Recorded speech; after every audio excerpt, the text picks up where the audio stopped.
touches you. Get in, you big Aussie. Well, Boston hasn't finished yet. Kick it! A bowler has struck a stick to the heart of Dracula's boys, and it could be Eindhoven.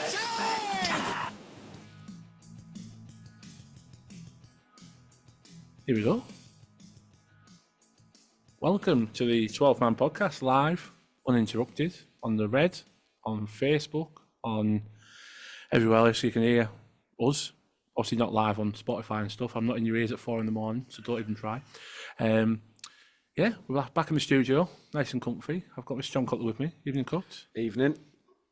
For people watching on Facebook, I'm so sorry, there is no coat. There's no velvet overlay, so I apologise for that. You all right? Don't want to spoil them. Oh. It will be in the shops very soon. You all right? All good, yeah. Good. Another rare appearance. Mr. Jamie Dalgarno's with us. Evening, Dally. How you doing, boys? All right? Yeah, we're good. Sound. And live through the screen, Mr. John Donovan's with us. Evening, John Don. No, then. Are you all right? Yeah, we're doing good. And live from the northern part of the river, Mr. Steve Dixon's with us. Evening, Dicko. Evening, everybody. Okay? Yeah, we're doing good. Good. Great. Good. So we're going to talk about Swansea. Another cracking win. Unfortunately, things didn't go our way that we wanted, but hey ho. Got two big games, big games this week. Big. Can't say big enough. We'll preview them too, and any other business that we want to chuck in there as well. But I usually start going to JD, so I apologise. I'm not going to. I'm going to come to Dicko first, because before the game Saturday, we went and visited the food bank that was behind the north stand at the Riverside. I'll come to John Don in a bit and find out how they got on. But we had our little moment in the sun, didn't we? We got to meet the people that got behind everything, and then they they were very thankful for the work that you put in more than all of us. Yeah, it was great to see some of the people who work for the food bank. Tracy, who I dealt with, obviously passing over the funds too. They put in a lot of hard work throughout the year, and they were tremendously grateful for obviously the donation that we give. And it was nice to get a photograph with everybody. And we made the Evening Gazette tonight, apparently. So a little bit of publicity for the food bank, and yeah, it was a great day. I had a super day on Saturday. I was lucky enough to get into the Style Lounge at the Riverside for the first time ever, and it was a great experience for me to be seeing how the other half live, shall we say. Did you see the Style Lounge? The Style Lounge, yeah. You'd have looked great in that Johnny House coat in there. I'll tell you what, talking about coats, I saw the one you had on Saturday, mate. Yeah, so I had a brilliant day. As I say, I was treated like royalty all day. The Borough won, and we ended up getting ugly mugs in the Evening Gazette. So yeah, brilliant, a brilliant weekend had by all. It was fantastic to meet the lovely people behind the collection on Saturday. Obviously, the main man was there. Mr. John Donovan was there as well. How did they get? I know you weren't there for the whole duration, but you were there when I walked past as I was going back into the Riverside for the game. How did the ladies and gentlemen get on? They say it looked a good turnout. It looked a good collection when I went past. Yeah. I was with you at the start, and then I came back later on. In between, I met up with some friends of mine who come down from Swansea, so I had to show them the delights of Middlesbrough Town Centre, the pubs especially.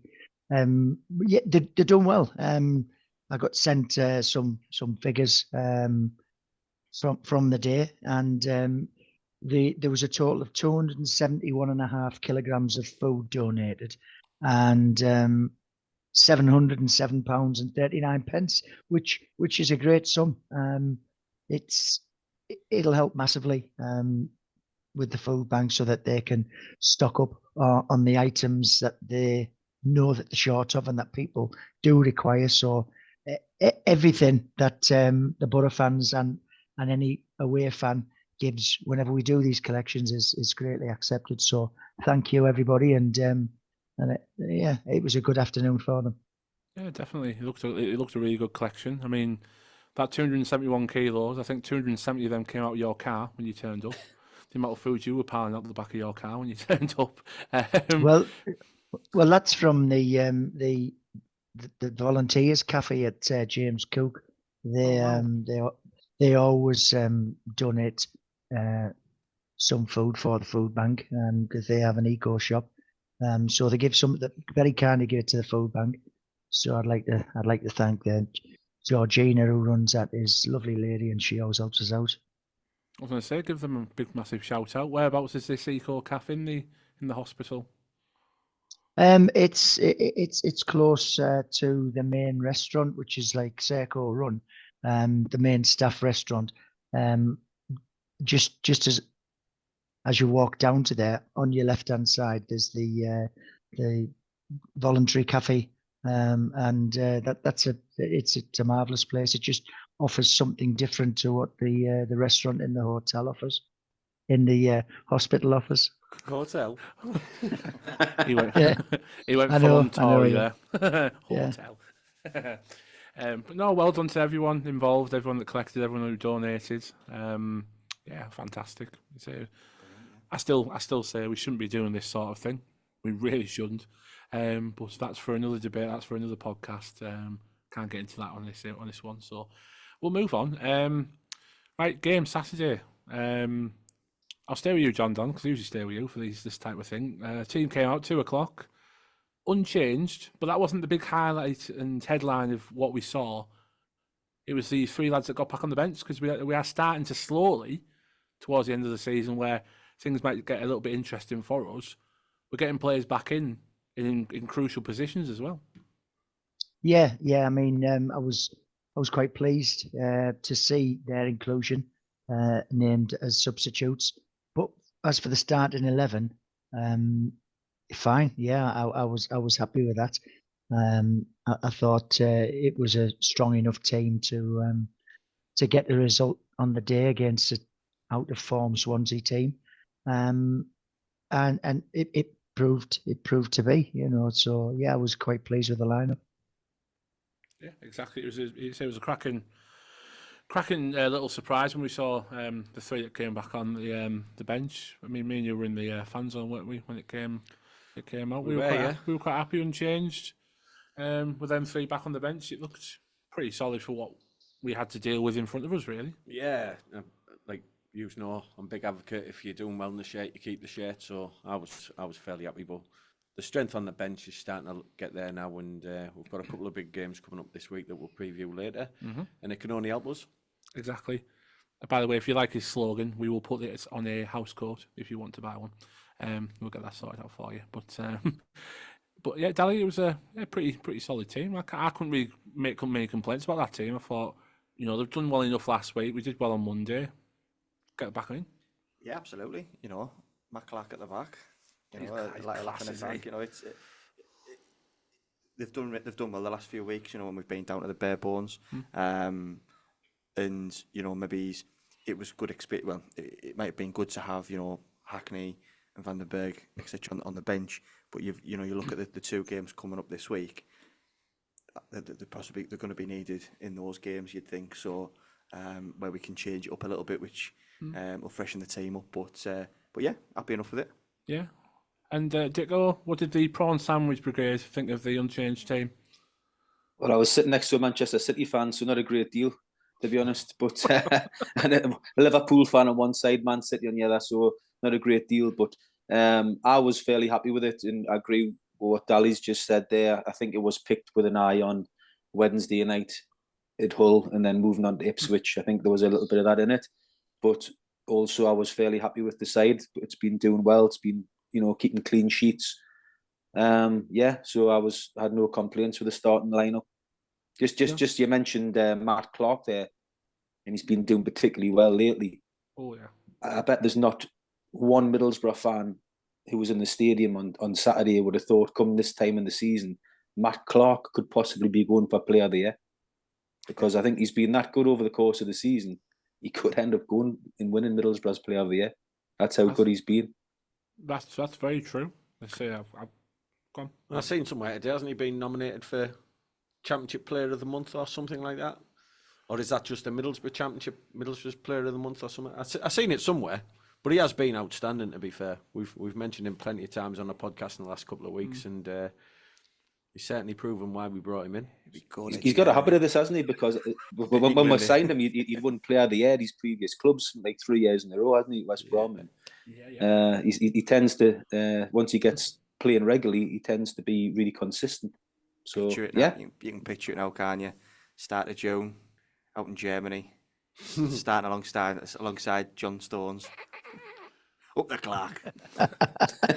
Did you see that moment in the first half when the ball went over his head? He's just randomly running back. And it just hit him on the head randomly and just went straight back to Dieng as if he had meant it, and he had no clue about it whatsoever.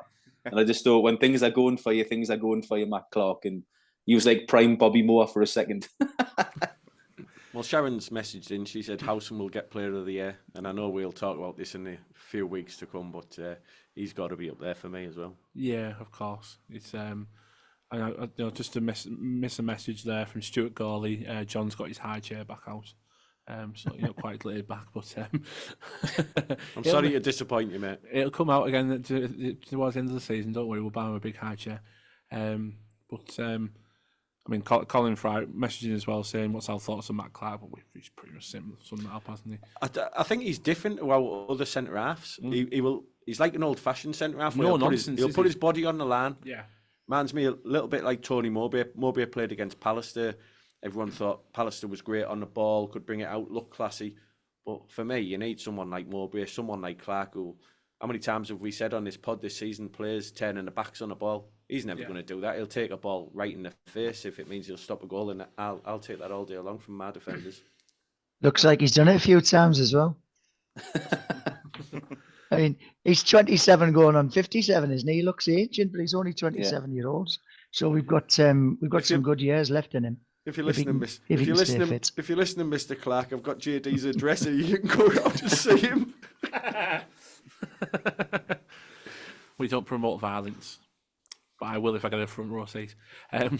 No, you're absolutely right. You wouldn't think he was 27. He's been in the game for a while, hasn't he? When you look through his career, he's actually been around for quite a while. Let's not forget, he's come back from you've got to say it was a serious injury, although it was a back issue. Long term. He was out for a long time, and he's come back, and it's took him a few games to get into his groove. But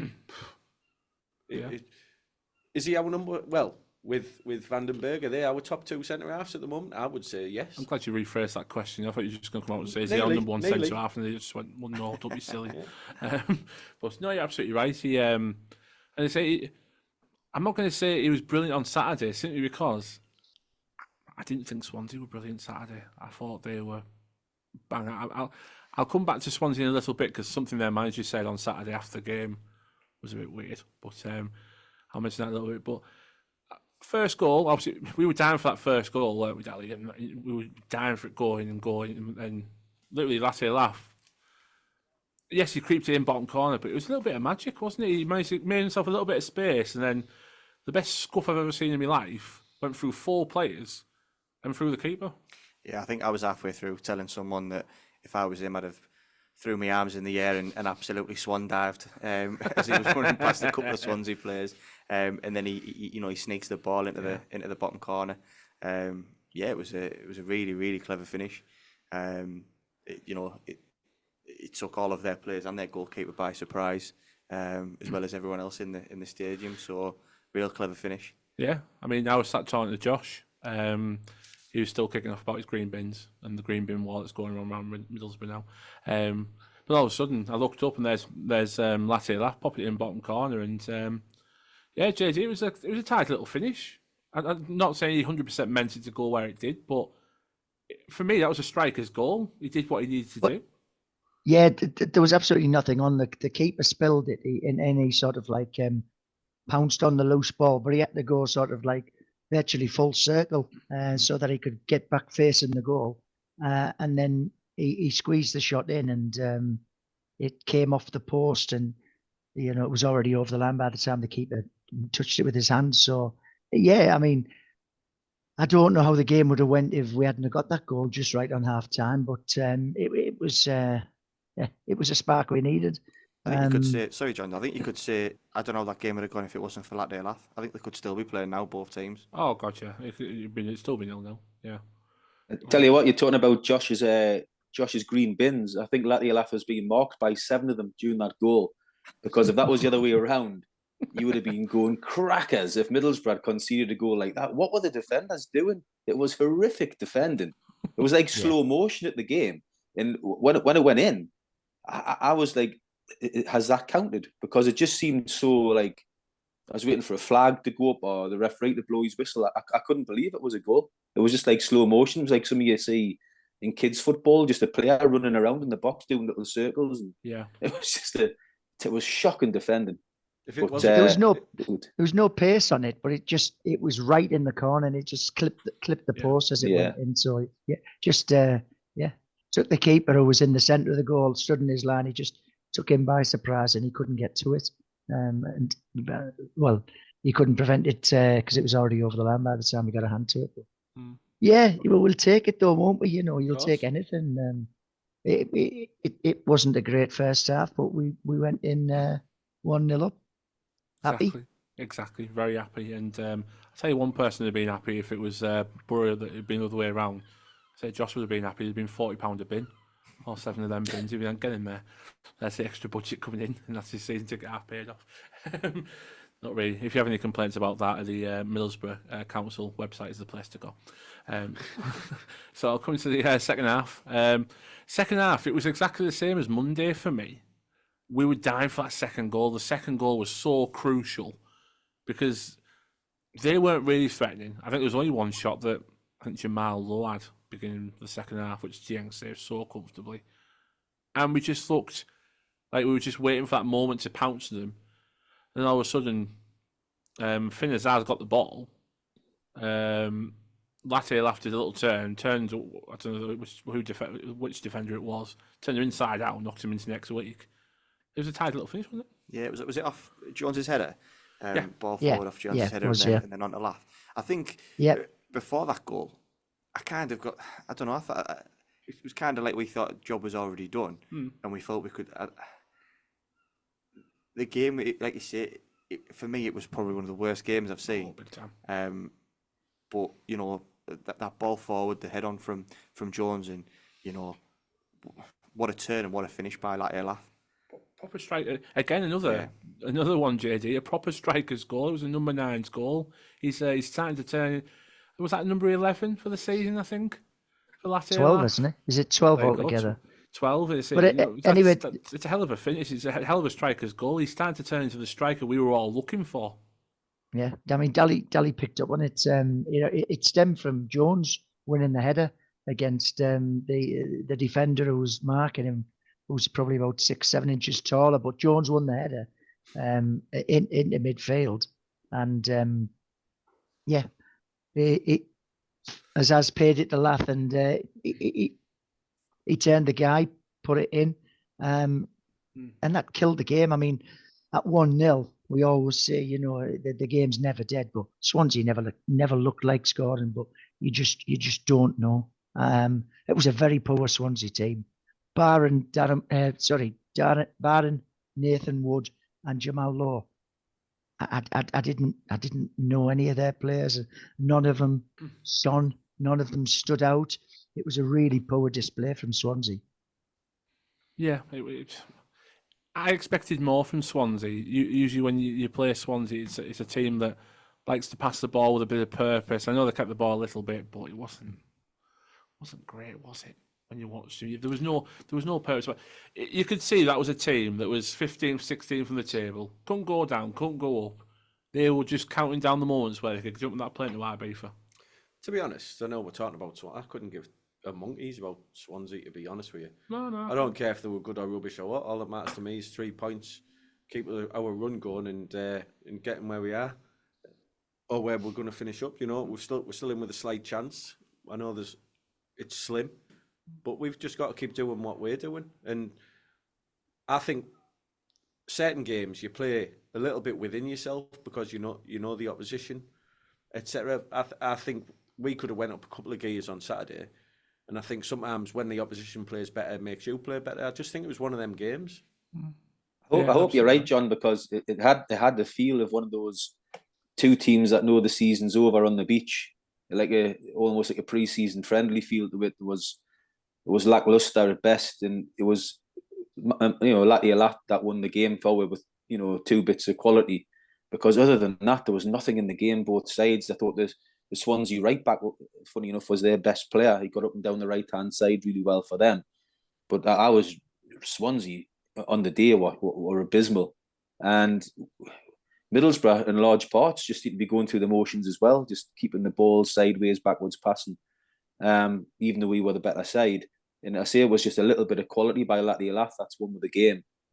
Great goal, great finish. I love it when Lath's facing his defender, because they know he's got the pace to go either side. And he was clever on Saturday because he went to run the defender down the left channel, and he thought he was going to go past him at pace and shoot across the keeper. He went to go down the left, then checked back onto his right. The defender was dead. He had created the space, then bent it around the goalkeeper. Lovely. So it was a quality finish, that. So, but if we're going to do anything this season in terms of putting a little bit of pressure on 6th and 7th position, going into these games we've got coming up, which we'll talk about, in Hull and Ipswich, and then on to Leeds, dare I say, we're going to have to play a hell of a lot better than we did on Saturday. I thought at times, though, Swansea did a job in the way they dragged us down to their level. Like they stuck in that beginning part, and it was like they just dragged us down to where, this is our level now, that you're going to play us at our level. And we just struggled to get above There it. is that in games, you're right, and that does happen in games. And let's hope that was the case, because if you were a neutral watching on Saturday, you would have just went, these are two sides that have got nothing to play for. That's the way it felt, but we got the job done. The Norwich game before, I think that killed it as well. I think if Norwich hadn't got the result, then you're looking and you're thinking, I think the atmosphere is completely different. I think the tempo of the game's completely different. I think there's still a long way to go in the season. Championship's crazy, and while there's still that glimmer of hope, you've still got that. You still got that. You're checking the league after games, and you want to know what all the scores are. But I think that had a big impact as well. Yeah, I mean, you mentioned there, Dick-O, that neutrals would have said, two teams waiting for the sunny shores of wherever they're going in the summer. It wasn't just the neutrals; their manager said it. Their manager had a right little pop in the press. He very critical of us, our fans, the actual game itself, and I don't know if he was just trying to take it away from how badly they played to put it on something else. But if he's going to be doing that, he's got to look closer to home, hasn't he? Because the atmosphere. Like Dally said there, it could have been a lot better. Obviously, the Norwich game didn't help, but there was still bits of noise about the stadium. It didn't help that they only brought a minibus full. I thought you could tell by their fans that their new season was up. But I don't think the atmosphere was the worst I've ever seen. What's his name? Is it Luke? Luke Williams. Yeah. How do you enjoy those apples, Luke? Enjoy your trip home, son. Well, I don't know about apples. It was sour grapes. Yeah, it really was. That's right. Yeah. Swansea could only dream of getting 25,000. So it's, they brought up a minibus full of fans, so he needs to look closer to home to his own support rather than having to go to the Middlesbrough support. It's just weird. It was a bizarre thing for a manager to say. Look, let's be honest, the atmosphere wasn't great on Saturday. It was quite subdued. It was like a friendly game. It wasn't brilliant, but that's not the reason Swansea got beat. That's how they got beat, because Swansea were absolutely rank poor on the day, both in terms of the manager and the players on the pitch. So that's got nothing to do with the Middlesbrough support. If anything, you would think the quiet stadium would help the way a team grow into the game. I mean, you could see the difference just within the 2 weeks. We played Sheffield Wednesday the week before. 2,500 Sheffield Wednesday fans came up. Brilliant support by them. Had an impact on the game. And the atmosphere was obviously better in the Sheffield Wednesday game. Swansea, what did Swansea bring? 150 up, something like that. I know it's a long way, and the Swansea fans that travelled, I doff my cap to each and every one of them. Superb for coming up. But let's be honest, for a city like Swansea, and a club the size of Swansea, on a Saturday for 3 o'clock to take 150 up anywhere is pretty poor, in my opinion. Yeah, I mean, I'm just reading what he said. I mean, there was nothing right about that. It was like a charity game in the summer, no atmosphere, a bit of talking in the crowd. The first goal was a comedy. The second goal isn't loads better. It's hard to find anything good about today, especially when you don't get any points. You need to look at it might be a somewhere comedy else. from his point of view, but like Dicko said, Latte Lath, he worked for that first goal.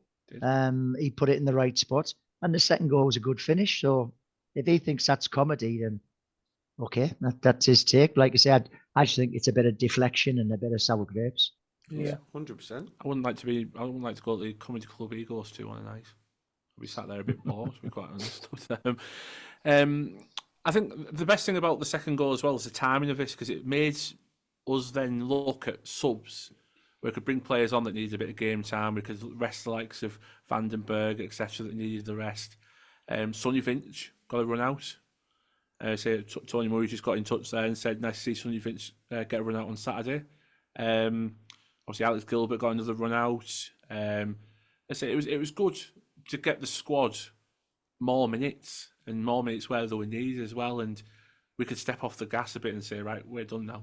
In talking about the standard and the quality of that second goal on Saturday, the lad at Man United scored one very similar yesterday, and they were absolutely pairing about it. That Mino, or whatever his name was, similar touch, top corner. It was a great finish. That soon as he hit that. No, that was a great finish from Latte Lath. Oh yeah. And we mentioned last week about sometimes he misses the chances when he seems to have a lot of time. That was instinct. That touch, turn, shot. Yeah. But then you could turn, you could turn it as well though. He had a bit of time to think about it because he was making that run, wasn't he? So he that was shot, John, S-H-O-T. I know. Sorry. You just reminded me of someone from Reeves and Mortimer years ago. You know, it's... Kick, head. Kelly, do you know what I'm talking about? Yeah, I know exactly what you're talking about, but kids won't remember all that sort of stuff that are listening to this one. No, but, I know. Sorry, but if you can, when you're watching on YouTube later, give it a Google. Give it a Google. It's funny as. But smoke. Listen, I'll try and bring the mood back to something of sensibility. Please do. Put a few questions to the 12th man on X. Danny Beardsmore's comments. This has been quite a debate on X today, actually. And his question ties in with it. And he asks why should we sign Luke Ayling when we already have someone with experience at right back to come back from injury? We should sign someone younger with a real quality to be competing with Tommy Smith. What's your thoughts going into the summer, guys, on Luke Ayling, who's done quite well lately? Should we be signing him? Should we be keeping Tommy Smith and looking for a younger player? What do we think? Is it time to go yet in the season? No, I think I'd keep him. I think he brings a bit of housery to us. I think he brings... Big time. Won me 50 quid on Saturday. Good lad. I think he gets it. He's come on loan and he's been... Okay, yeah, he's been caught out a few times. But I think he's got almost assists this season so far. Yes, yeah. I think I'd seen that stat the other day. And he's only played half a season. A quarter was that really? One thing I don't buy into it, I don't think his legs have gone. He's up and down that flank. He doesn't have to put a shift in. Oh, he's yeah. Well, it all depends on what's available for me. Can we do better than Luke Ayling? But I certainly wouldn't be averse to signing him as a squad player. I saw earlier on, Bandy, good friend of the show, had put on that he would sign Ayling because he's a good character, someone have in the squad. Yeah. And I seen that him and Steve were having a bit of back and forth. We all know Steve's views on Ayling. But for me, I don't think it'll be a bad signing on a free in the summer at all. I think Dijksteel will be good. I think the writing's on the wall it's obvious for Dijksteel. So I think, if Smith comes back I think Smith and Ayling is healthy competition, both experience in the changing room, experience of promotions. You know, if you're getting Luke Ayling on a free, I'd rather get him on a free and spend the money elsewhere. Sharon, we love you, Sharon, we really do, go but on. no, sorry. Sharon's got in touch with nope, get rid. Sharon, you're a Leeds fan, not no. And Greenwood, no, right. You can't get in touch with this one. This is not on you. To be fair, over to you, Dicko. To be fair, at least we could read that message out. We couldn't, yeah, I we couldn't couldn't read the last one out. Over to you, Dicko, because you've got a completely different angle on this one. Well, first of all, what I want to say is I've got nothing against Luke Ayling. I think he's come in and done fairly well. After he done well his first game. He had a shaky start where you're saying his legs haven't gone, but when he was playing against superior quality in a back four, he was getting the legs run off him in behind. It's okay him running into space going forward, but his job's to be first and foremost a defender. And in a four, when he was playing against quality, the ball's in behind. For me, he looked shot against quality. Now, his return to form has come with a change in formation to the 5, right? And I think it's helped them massively because you've had the extra defender there. Now, the last couple of games, we've more or less went back to a 4, with Jones helping out a little bit. But we've been playing against Sheffield Wednesday with the greatest of respect in Swansea. I think we could have probably got away with playing right back against Swansea. So I think the jury's still out against Ayling against quality. I'm not averse to signing him, but I don't think we need to sign Ayling and keep Tommy Smith. I think we need to make our minds up that we'll keep one of them for backup and competition and the leadership qualities that they've got. And I'd like to see we bring in another right back that's going to try and propel it to the Premier League, like when we signed Ryan Giles last season, and Ryan Giles come up, he's bombing up the left hand side, creating things. I'd like to see Middlesbrough do that next season. Isn't that what Ayling's doing though, bombing up the right hand side, creating things? Yes, in a 5 in against inferior quality, but do you think Luke Ayling's going to be bombing forward doing that against Leeds, against Leicester, against Southampton, against Ipswich? I don't think he is. It depends on the opposition, and that's not no slight on Luke Ayling. He's good enough to play Championship football, absolutely. But is he good enough to play Championship football for a side that's going to get to the Premier League week in, week out? Maybe. Is a squad player? Yeah. Do we need Luke Ayling and Tommy Smith? No, not for me. Our model as a football club now is to buy players, to bring players in that will develop and we can possibly sell on for big money. I don't think Luke Ayling suits this football club's model moving forward. And if it's a case of, well, Tommy Smith's injury hasn't went too well, we're going to let Tommy Smith go and we're going to keep Luke Ayling, I've got no problem with that whatsoever. But I don't think this football club will keep both. And if they do, I'd be majorly surprised. Getting Johnny Howson deja vu here. No, I've stick to my guns with Johnny Howson. I haven't changed my opinion on him at all. I would keep Johnny Howson 100%. He's a fantastic footballer, a great leader, and I hope he's here next season 100%. But I'll stick to my guns. If Middlesbrough are going to target the top 2 next season, Johnny Howson and the Luke Aylings, they're not going to get you the promotion. We need quality that's going to be there week in, week out, that's going to play 30, 40 games at the highest level. And look, everybody's got the opinion, that's just mine. I'm not saying I'm right. That's just how I see it. I've got big expectations for my football club next season. I think we've got money to spend on wages and transfer fees. And I think centre midfield and right back, along with a striker, they would be big priorities for me. And I don't think a Luke Ayling is the quality we're looking for next season to play week in, week out. Well, Bandy's come back. He said, sign Ayling at all costs. If we do sign him, Dicko must grow a ponytail. Bandy just wants a drinking partner in Harrogate. That's what he wants him for. I tell you what, I seen an article the other week where he put $5,000 behind the bar. Might be worth signing him just for that. Yeah, he can come in the 12-man bar after the game, can't he, JD? Bandy drank $2.5 of it. Right. As for Luke Ayling, I'm of the opinion that I appreciate the help he's given us, and he's playing particularly well at the moment. But if it was my choice, I'd be looking to find a permanent signing, a younger signing, and just say to him, thank you very much, and go back to Leeds.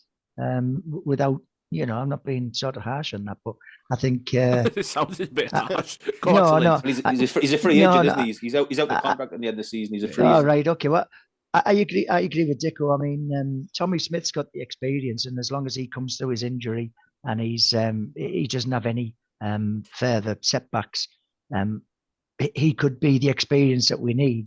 And we all know he does a steady job. And no better, no worse than Luke Ayling. So he's on our book. So we keep him, and we get another right back. Who could maybe challenge Tommy Smith, or maybe he's one for development. I don't know, but for me, I'd say thank you to Luke Ayling and let him find another club. It's amazing what a year can do in football. Certain people on this podcast were writing Tommy Smith off last year. Now they'd keep him next year. It's amazing.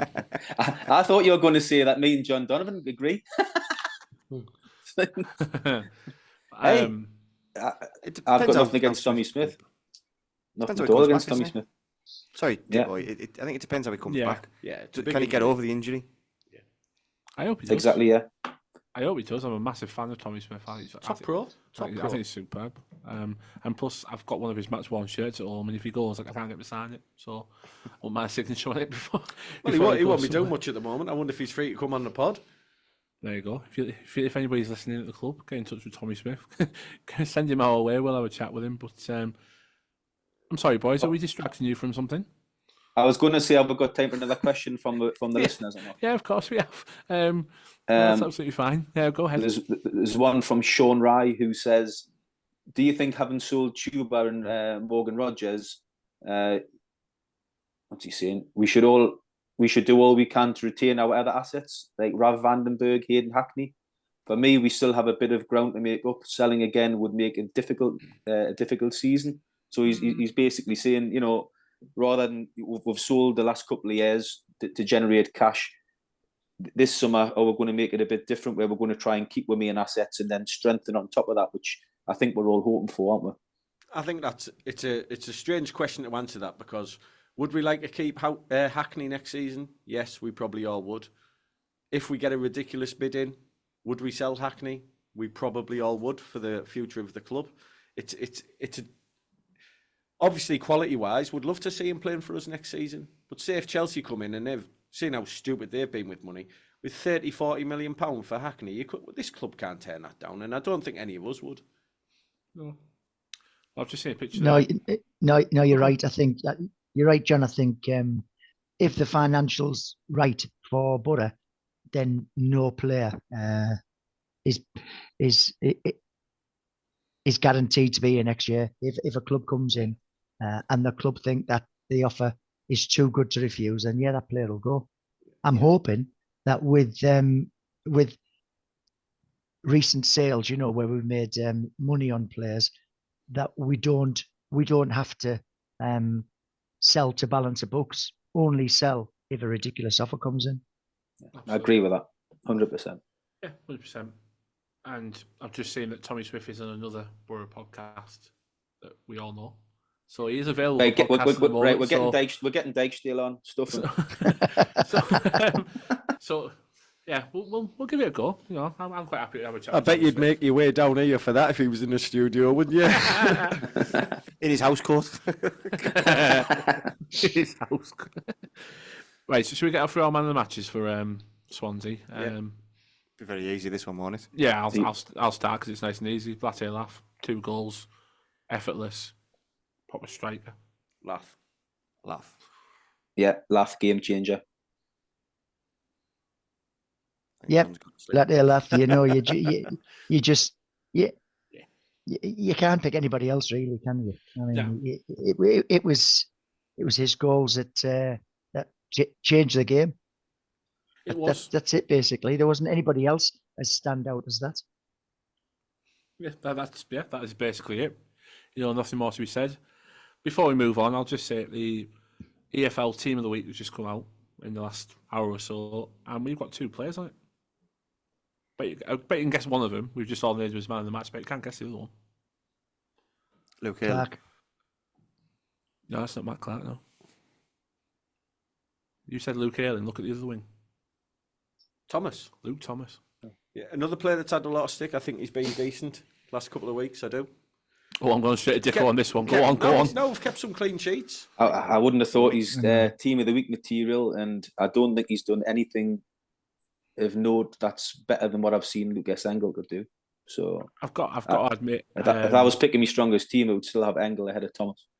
I've got to admit, when I was watching the game on Saturday, the first half, the most joy they were getting was down their right hand side. They were getting straight round Thomas every time. I don't know why they didn't keep going for it, to be honest. Because I don't think either of them are particularly good defensively, but I just think Engel gives you more going forward.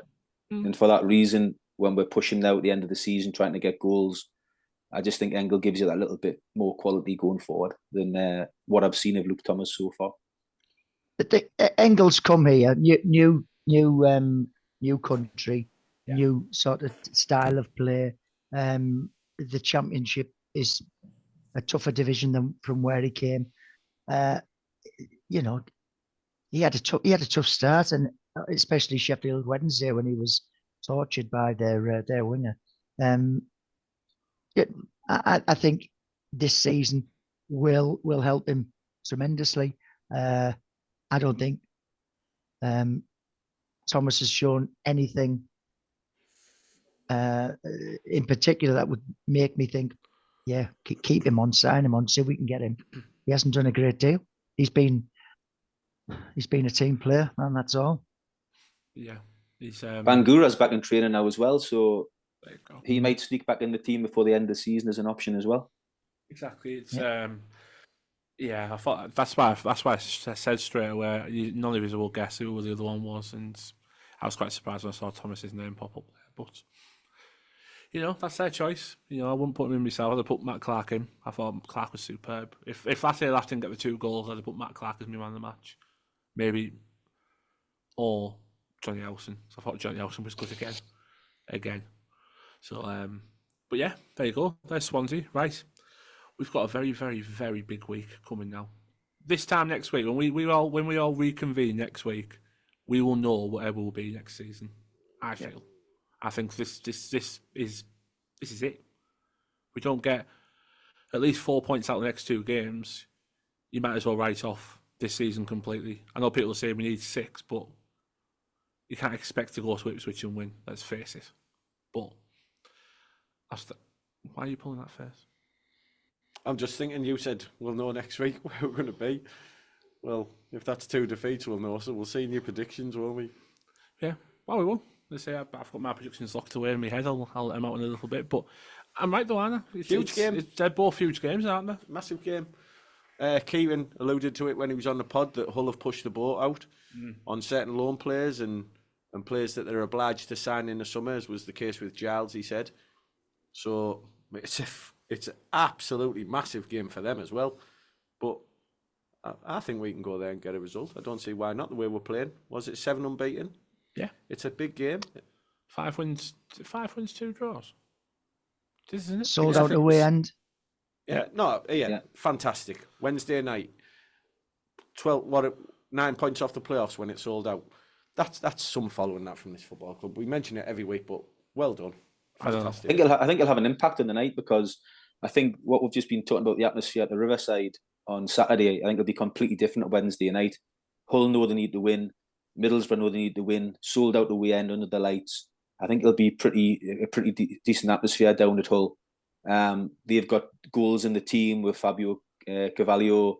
They've got Ryan Giles back fit. They've got the Turkish lad Tufan up front. They've got lots of goals in the team, and it's going to be a tough game. They've got Jaden Philigen, who's banging the goals and the assists left, right, and centre for them. So they've got all the tools in the box to put Middlesbrough to the sword if we're not on our game. But when we played them at the Riverside, we outplayed them for nearly the whole game and ended up chucking it away. And I think it was 2-1. We got beat late on. Yeah. We should have had them. We should have had them done and dusted. And I'm just going. Should have been done by half time, Dicko. Yeah, should have been done by half time. That and their manager, he always talks highly about Middlesbrough and Michael Carrick and the way we play, and he knows we're a threat.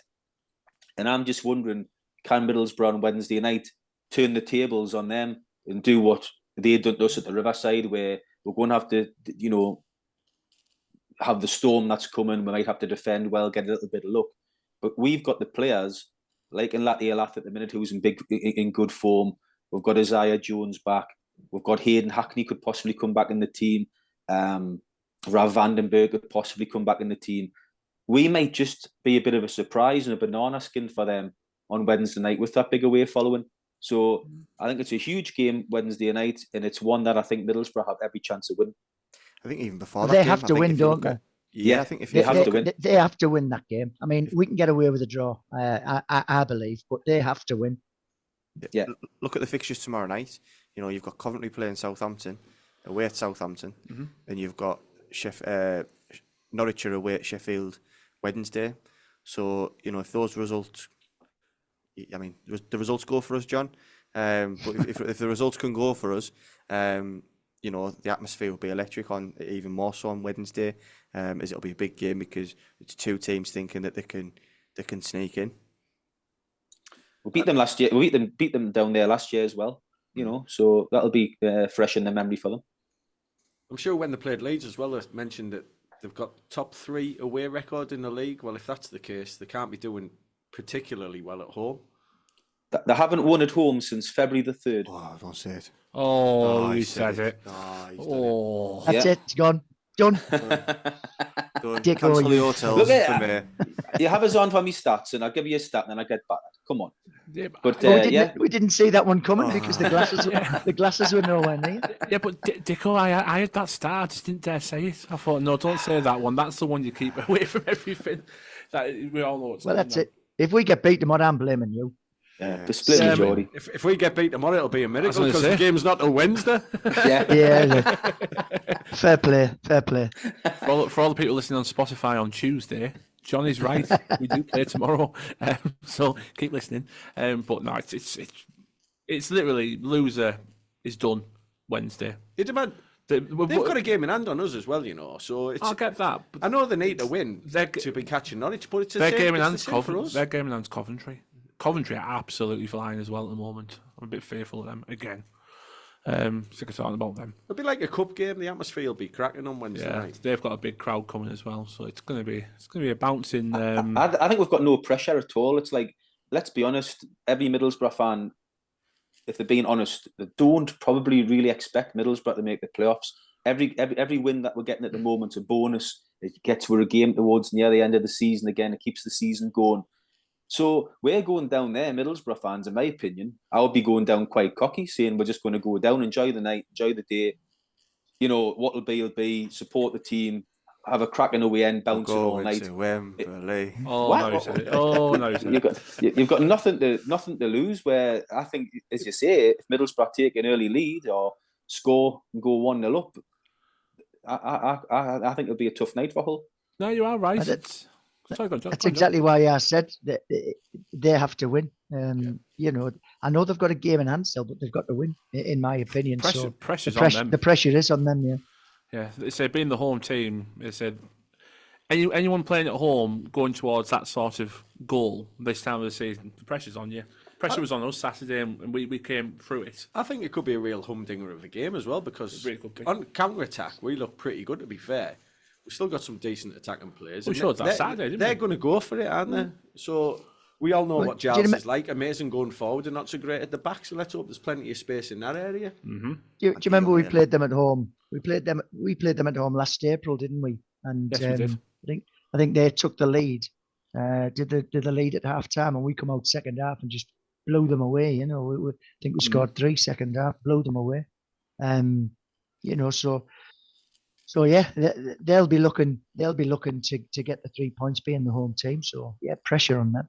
Massive pressure, and then that leads us on to obviously then the Well, game on Saturday, which is Before we go to that, we better do the predictions for all. yeah. Go on then, you've already wrote yours. Yeah, I'm going 3-1 laugh. Dally. Here we go. Luke Ayling. Are you really going there? There we go. I can't not go because if I don't, I mean, You have to, do it. now, don't you? Yeah. 1-1 Ayling. Jacko, 2-0 Borough. goal scorer. Goal scorer will be, don't hurt me, Dan Barlaser. I'm not even sure he's going to start. I think he will start. JD? 2-1. Festa. Thin as us. Festa. Pizzazz, eh? Dicko? I'll go 2-1 as well. Latvia laugh. If Barlaser doesn't start, put it to O'Brien. One of the midfielders will score. Hackney. That might be a bit late by the time we find out the team sheet, to be fair. What? Not really. All right then. Write it down. Write it down. 'Cause How long does it take you to type out your bets? I was going to say. They don't ask you for individual typo when they put them through, you just press a button. And then that will lead us nicely on to Saturday. I mean, Saturday's another big following going down to Ipswich. We're just about sold out of that as well. Another 2,000 hitting the road to Portman Road. Cracking away to Ipswich as well. Well, I looked today, Jacko, to be honest, and there's still about a few hundred left, so we're not going to be, well, we might be sold out if result goes well for us on Wednesday, but we're not sold out just yet. But oh no, let's see.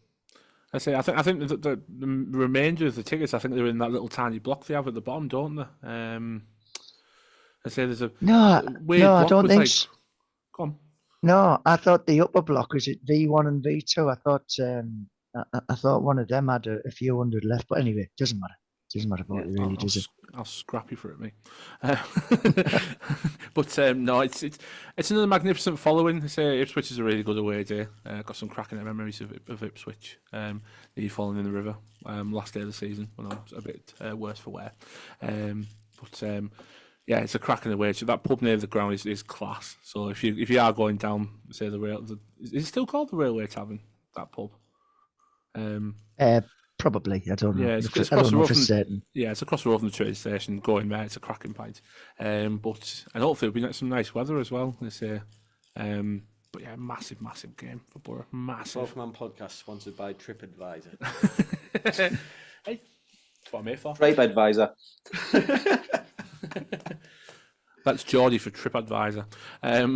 No, it's huge, especially for them because. I mean, you saw what they were doing at the weekend as well. Obviously, they lost to Norwich. Big loss for them. But they're still dangerous, aren't they? Ipswich. How many points they've got? It's 85 or 86 points they've got. Says it all. A newly promoted team, 86 points this time of the season. We've had a class season. We're going to have another season where three teams at the top are going to have 90 odd points, and one of them's going to miss out. It amazes me that they've got the former Borough midfielders, Luongo and Morsey, in the middle of the park, who, let's be honest, Morsey was a trier and got stuck in, but he was bang average at best. You wouldn't be wanting him back, in my opinion. And then you've got Luongo, who couldn't get a game for her. And they've played for them all season. Always good for yellow cards, like wasn't he, Morsey? You say Morsey was a trier, I'll say he was atrocious. always good for a yellow. But it shows what Kieran McKenna's doing to them, because that was their midfield when they came to us in December, and they at times ran us ragged, and we looked a bit behind the pace against them. I thought they were really, really good when they came to us. Do you think? I thought they were brilliant. Much of them when they came up here. I thought I'd had a few too many beers, but I didn't think they were. Controlled the game, didn't it? They caught us on a good day, if you remember. They caught us on a good day. We had a lot of injuries on that particular day. Oh yeah. And they caught us at a good time, and I was massively disappointed in them on the day. I thought if Middlesbrough had been anywhere near full strength, I think we would have took them apart. To be honest, on that particular day, I thought we were very very generous. That their goals were nothing spectacular. It was down to our basic errors. I thought we were very generous to them, but yet it's going to be a different kettle of fish down there. By any stretch of the imagination, they're flying, aren't they? So. Yeah, it's going to be tough. The atmosphere will be electric as well, won't it, the way they're going. None of their fans will have expected them to be sold out. With a chance of the Premier League at this stage of the season. I think they're sold out there. But what are they on, 86, 87 points? You look at the team and you think, how many of them would you have? But they must be doing something right. They're absolutely flying. They're playing as a team, though, aren't they? That's it. Yeah. They're playing as a team. Absolutely. If they've got the right formula of players, they've stuck to, most of them were still there at League One, weren't they? And he's brought them through and kept them together and just put a bit of additional alongside them. I mean, for stars, the keeper last time I saw him a few years ago was at Salford, and he looks he looks a shoo-in for a Premier League keeper all of a sudden. So Again, like Hull, they've got goals in the team, though, haven't they? That's the thing. They've got players that are time. scoring double figures. Like Kiefer Moore is proven to be a decent signing on loan that they brought in. He's got a few extra goals for them. There's a chaplain who plays for them, gets a few goals. So they've got goals on the side. Nathan Broadhead is it? They got that lad from Wimbledon as well, didn't they? I can't remember. I can't remember his full surname. Yeah, we looked at him, didn't we? Yeah, we we about did. £1 million for him, signed him for $1 million.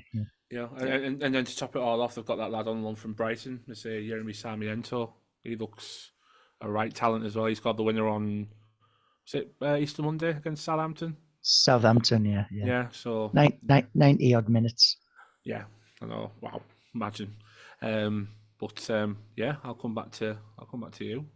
Yeah, smashing. I'm going for smashing. Smashing. I just thought we were going on till 9 o'clock there. The way you were going on. Yeah, I'm gonna go for Isaiah Jones. Smashing. 2-1. Smashing. Great. In Bully's special prize. Dally. Jazz Club. Great. What was the question? No, I'm you going to been on a drink or something? No, I'm going to go for a 1-0 smash and grab like we did at Burnley all those Smash years and grab? Smash and grab. I'm going to go 1-0 and I'm going to go O'Brien. Like Jacob Butterfield back at Burnley when Dimmy Constantine had an absolute worldie. That was quality, that. And they were about to go up then, weren't they? Jaguar? Come back to me, because this is one of the two games I said we'd get beaten in the running. JD? 1-1. Johnny Howson to score. Dick Law? Unfortunately, I think we'll probably fall short. So I'll say 2-1 Ipswich. Lat 2-1. Unfortunately, I think it's a big ask to win both these games. Let's be honest, it's going to be a tough ask for anybody in the league to go to Hull and Ipswich back to back. To get 2 wins would be. I think if we get 3 points, it'll keep winning in the race going into Leeds. Dicko, if we get 6, will you be booking Wembley? I'll be thinking about it.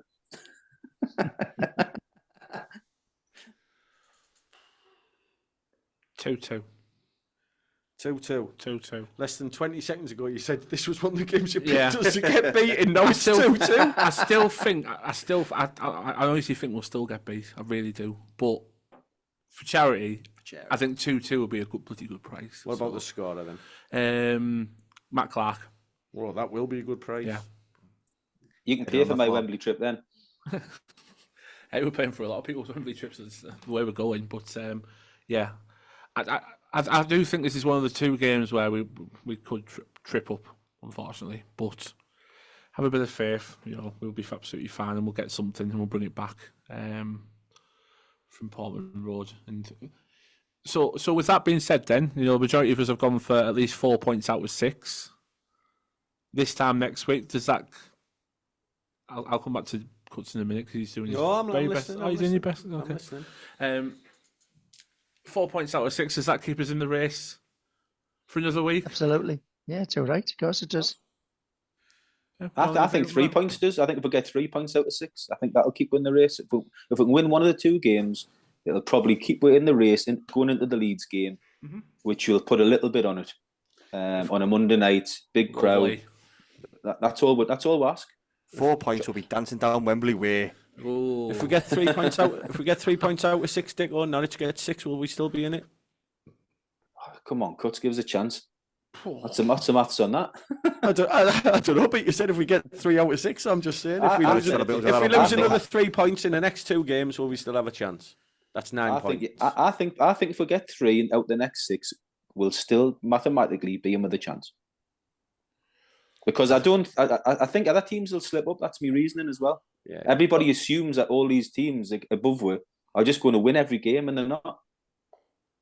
Well, Norwich have got next 2 games: Sheffield Wednesday away, Preston away. Yeah, and Ipswich. Yeah, well, there you go. I don't think they'll win both those games. There you go. Ipswich as well on Wednesday are at home to Watford as well. So if they lose that game, that'll be massive pressure on them coming for Saturday for us. But it's all ifs and buts, isn't it? course it is. Of course it is. So, but yeah, I hope they prove me wrong. I hope they do get all 3 points at Ipswich. It'd be a massive, massive result.